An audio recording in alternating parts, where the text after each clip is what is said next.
Thanks to Spidey, thanks to Vane for pointing out that I uploaded a video that the sound cuts out on.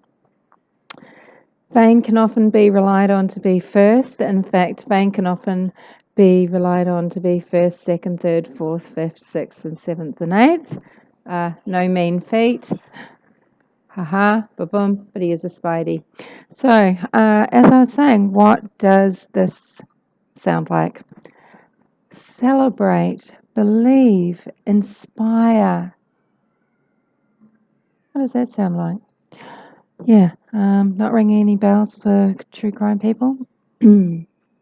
What about CBI? Ringing any bells? What if I said community bridges? True crime, Vallow, Daybell, debacle, malarkey, clusterfuck cultist aficionados, I guess, will know what community bridges means. That will ring some bells and you'll feel a little bit like, okay, yes, go on, humanimal. Okay, well, I will. And I'm just going to read my notes, really, from what I said before, because I'm not quite sure where I was up to. But I was saying this is where Laurie was sent to be assessed. Because you do need a psychiatrist, though. This type of evaluation needs a very specific training. It needs this medical training plus the psychology training, and that's who should have assessed Laurie Vallow. But these psychiatrists, well, they spend a lot of time of their lives training, they spend hundreds of thousands of dollars, and then when they go into practice, they don't do Medicaid, they don't do Medicare, they don't do insurance jobbies. They have clients that are on a very long wait list if they want to be seen. They don't do one-off evaluations. They do not do psychiatric assessments for police departments when they need it, when people are making death threats against their husband, and puts people in a little bit of a predicament, but don't worry, there are NGOs, there are government funded non-government organisations willing to step in and receive some of the funding that is facilitated through the National Institute of Mental Health in America. And one of those places is CBI. They're predominantly a rehab facility, a detox facility for people with serious substance abuse.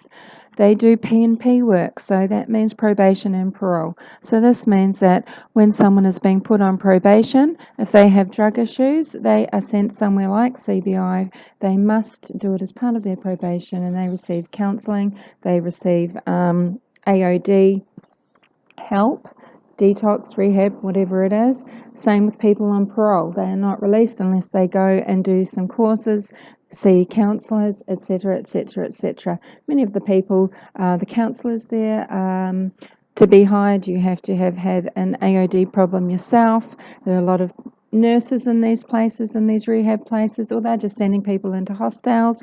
It's not like they are thick with psychiatrists ready at the beck and call of Gilbert Police.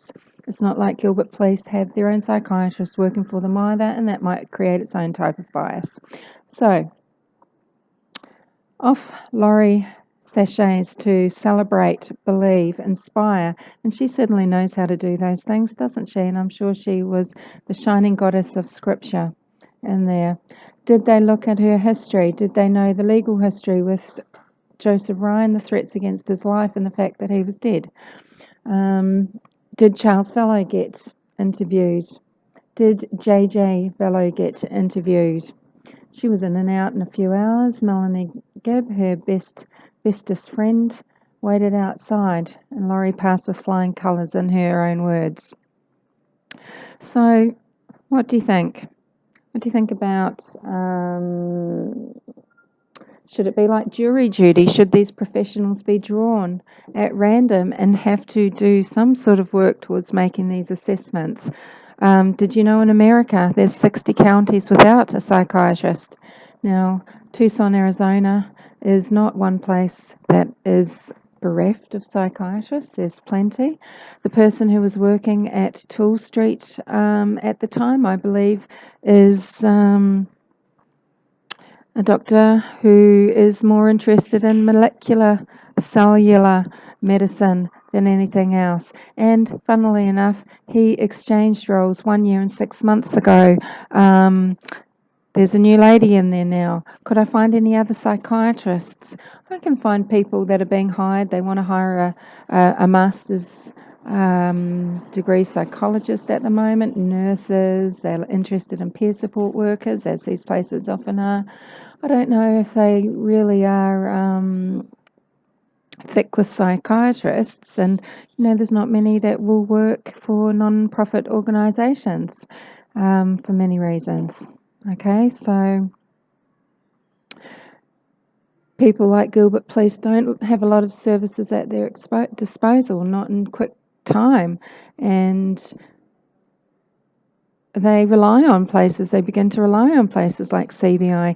Do you think secular places should be doing these assessments, or do you think someone with the name like Celebrate, Believe, Inspire should be doing these assessments?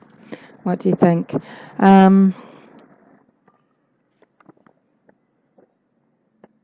Yeah.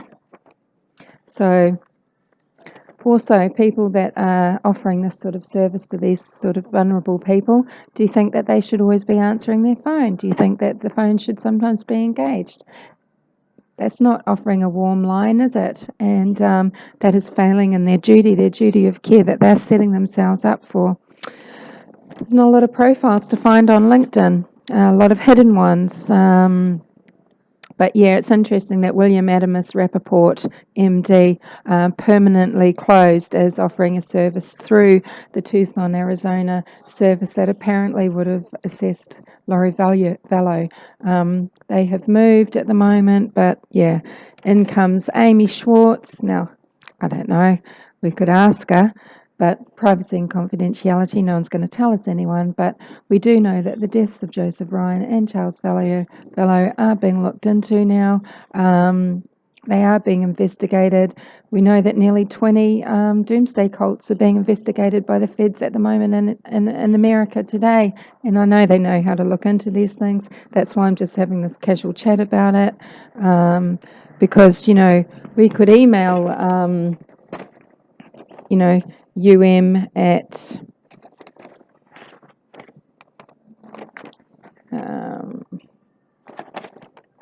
where it doesn't matter.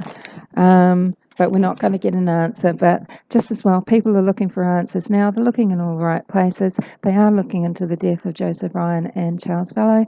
Thank you for listening. Let me know what you think. If you haven't listened to the whole thing, well, I'm not going to answer any comments that you put down there.